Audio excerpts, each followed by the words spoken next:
alguns fatores, né? Por exemplo, você teve dúvida até o último momento de colocar o Lucas Barcelos, toma o CSA um gol logo no início do segundo tempo, o time não repetiu a mesma atuação no segundo, né? E até mesmo o empate seria até um bom resultado, esperando aí o resultado da Chape contra a equipe do Bahia. Gostaria que você fizesse uma análise geral sobre esse resultado, Roberto. Boa noite a todos.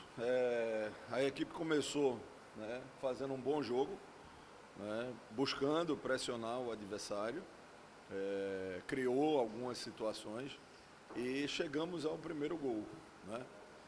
Curiosamente, né, depois que nós fizemos o primeiro gol, nós fomos diminuindo o ritmo da nossa equipe, né? Eu não tenho dúvida, não quero direcionar que esta é a razão, não é isto, mas o tempo a mais que o Guarani teve de se preparar e de descansar para esse jogo, foram 5 dias a mais, né?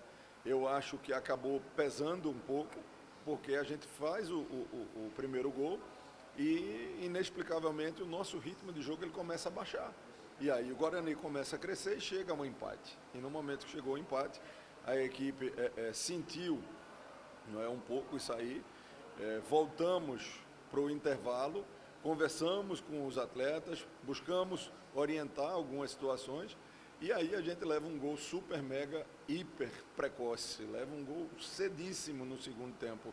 E a partir daí o que a gente viu foi uma equipe martelando de todas as formas, né, criando oportunidades, mas esbarrou, né, no sistema defensivo do Guarani, né? Fizemos modificações, sempre buscando a equipe, a melhora da equipe, modificando situações de construção da nossa equipe, né? Por exemplo, pelo meu lado esquerdo, tanto o Barcelos quanto o Diego, né, o Renan, são jogadores destros, em que pese o Renan é um cara ambidestro, mas a perna principal dele é a direita. Então nós colocamos o mercado ali para se ter profundidade na linha de fundo pelo lado esquerdo, como a gente tinha pelo lado direito com o Osvaldo, né?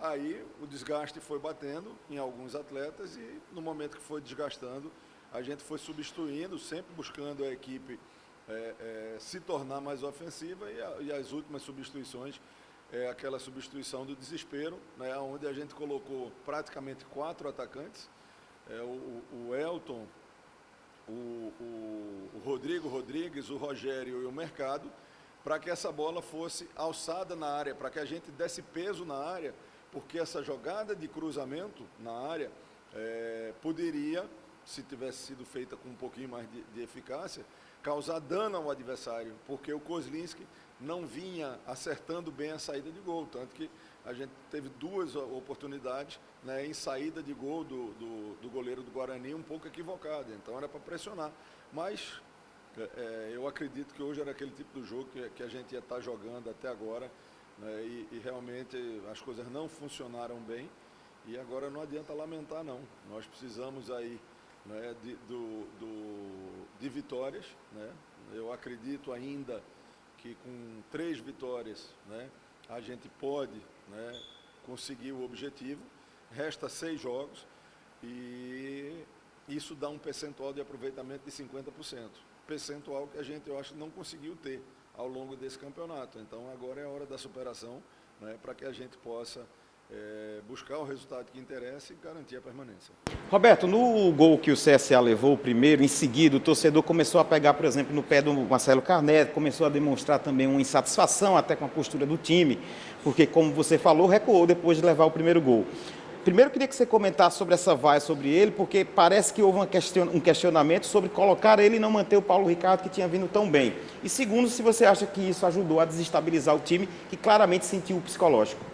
Não, eu acho que desestabilizar o time não, eu acho que o torcedor tem o direito de vaiar, o torcedor tem o direito de ter a sua preferência, né?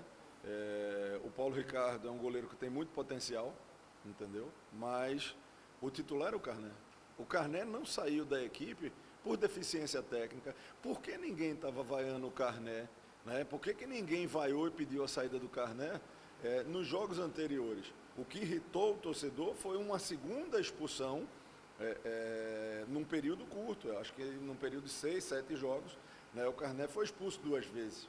Então, isso aí, com certeza, fez com que o torcedor perdesse um pouco da tolerância. Agora, eu te pergunto, foi por deficiência técnica que o Carné saiu da equipe?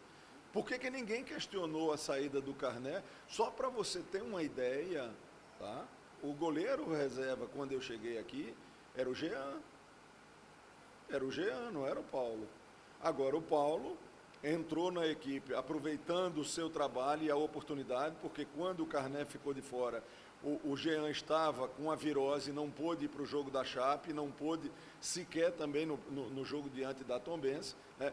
E o Paulo protagonizou no jogo da Chapecoense uma sequência de defesa das mais lindas que a gente conhece na história do futebol. Agora, peraí, nós estamos falando de 2 jogos. Será que daqui a 10 jogos, se o Paulo for titular, o pensamento do torcedor vai ser esse? Agora, o treinador não pode trabalhar desse jeito, né? Se você perguntar aos atletas, né, se de uma forma geral, a saída de um atleta por uma expulsão, né, e não por deficiência técnica, você vai gerar uma instabilidade no grupo de uma forma geral, né? E hoje, particularmente, eu eu preciso ver melhor os lances, mas dali eu não vi, não entendo que tenha sido falha dele. O segundo gol foi uma cabeçada a queima-roupa, e o primeiro gol, de novo, uma desconcentração terrível, que é o segundo gol que a gente leva de jogada lateral, né? Então, é preciso avaliar com calma para não desestabilizar num momento como esse, onde a gente tem que buscar o mínimo de erro possível para poder conquistar o objetivo, que é dar permanência. Roberto, como você bem falou, não tem nada perdido ainda, né? E o CSA tem demonstrado que tem força para reagir. Mas o próximo jogo é contra o time que está no G4 e até agora o CSA só conseguiu ganhar de um time que foi o Vasco, inclusive ganhou muito bem. O que é que o torcedor pode esperar do CSA no jogo contra o Grêmio? Cara, primeira coisa de tudo, nós vamos aguardar a representação. A viagem para Porto Alegre é uma viagem extremamente complicada. A gente já viaja no domingo, uma viagem onde a gente não vai ter no domingo ainda a certeza de quem realmente vai estar em condição para jogar. E a nossa volta para Maceió, nós chegamos aqui às 1h30 da manhã da véspera do jogo. Então, nós precisamos avaliar com frieza, né, as possibilidades que nós temos diante do Grêmio e a final de Copa do Mundo, que é na sexta-feira aqui, diante do Sampaio Corrêa. Roberto, boa noite. Alguns setores não funcionaram, e claro que você não gosta de falar individualmente, você fala no coletivo. O que é que não funcionou, na sua opinião, hoje no CSA, e o que é que você propôs já no segundo tempo, trocando os laterais por laterais no jogo? Boa noite, Roberto. Por laterais, Rodrigo, eu nem considero essa substituição. Nem considero. Eu acho, se você quiser fazer outra, eu até lhe dou essa oportunidade. Eu troquei os laterais depois dos 40 minutos do segundo tempo, né, para ir para uma bafa geral, né, colocar 2 caras descansados, já que eu tinha 2 centroavantes de área, para tentar os cruzamentos, já que a bola por baixo não estava entrando. Então, a substituição dos laterais nem considero relevante, não. Em relação também ao que foi fundamental, na sua opinião, para não ter dado certo hoje. Nada deu certo. Eu acho que alguns atletas não fizeram uma partida tão bem tecnicamente, outros fizeram um pouco desconcentrado, e a gente procurou dar sequência, num momento como esse, repetir a equipe, né, que tinha vencido a última partida. Mas as substituições também não surtiram efeito, não. Eu acho que a gente teve uma noite infeliz, entendeu? De um jogo tão importante. Pegar as lições, né, desse jogo aí, para que a gente, nesses 3 últimos jogos, como mandante, a gente tem que fazer os 100% de aproveitamento, e vamos ver se a gente consegue somar um ponto fora de casa. Eu acredito que chegando a 45 pontos e 10 vitórias, é muito difícil torcendo conquistar o objetivo. Para fechar, Roberto, a gente tem acompanhado o CSA há mais tempo, até muito antes de você estar aqui. Essa bola na área tem sido um problema nesse time, a questão da concentração e a questão também de posicionamento, né? Você viu o gol do Yuri hoje, claro, e ele estava muito livre numa pequena área. O que fazer, porque o torcedor questiona muito esse problema ser muito constante na equipe e se tem tempo ainda de tentar melhorar isso ou fazer mudanças. Você colocou o Paraíba hoje, tem o Erler voltando. O Erler eu não sei se volta não sei se volta contra o Grêmio não. Se o jogo fosse domingo, até domingo eu acho difícil o Erler voltar. Veja, conosco isso não tem sido uma frequência da gente levar esse tipo de situação. Eu acho que uma coisa fundamental nesse jogo também, entendeu?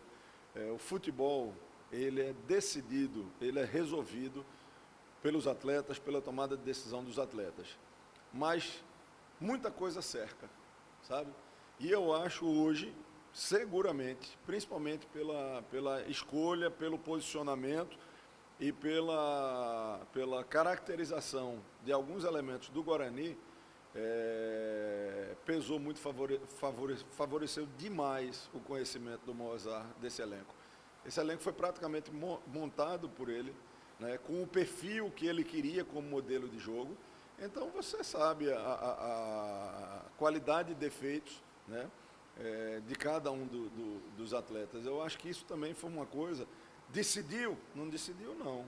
Não decidiu não, né? Mas ela pesa favorável. E eu te falo isso porque quando nós vencemos o Náutico, o detalhamento que eu dei para os meus atletas e que nós trabalhamos em cima de características dos jogadores do Náutico, ele foi fundamental. E os 2 gols nossos saíram em cima de situações que a gente tinha, eu sabia que era vulnerável. Então detalhe, futebol é muito detalhe. Eu acho que o Guarani ter 5 dias a mais de recuperação do que a gente. O Guarani jogou na terça da outra semana. Nós jogamos segunda-feira agora. O conhecimento do Moza e uma noite não tão inspirada de todos nós, tá? De mim até cada um dos atletas, resultou no placar desfavorável de 2-1. Agora não volta, focar nos próximos jogos, principalmente aqueles em casa. Obrigada,